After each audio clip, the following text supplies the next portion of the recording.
Bon Novotel mu jógee France en 82 mu ñëwoon di ut liggéey ma dem Novotel am fa liggéey def naa fa ñeenti at. liggéey bu mel nan. dama mën woy foofu. way waaw woyu tubaab yi américain yi espagnol yi. ñaata lañ la daan fay ci jooju jamono. jamono yooyu métti woon na. métti woon na c'est-à-dire. métti woon na parce que bu ñuy soog a ñëw donc comme mënuñu ma woon trop noonu dañ ma ne 25000 la ñuy fay. ah 25000 ci jooju jamono kat baax na. ah mais 25000 dafa tuuti. ci jooju jamono. 25000 mënoo ci dund. 25000 ba mënoo si dund.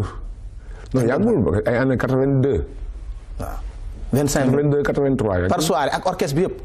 waaw 25000 dafa tuuti woon trop. mais ah kooku bu ngeen séddoo ko ne ñaata la yam. non non 25000 la ñuy fay ku nekk. ku nekk par weer.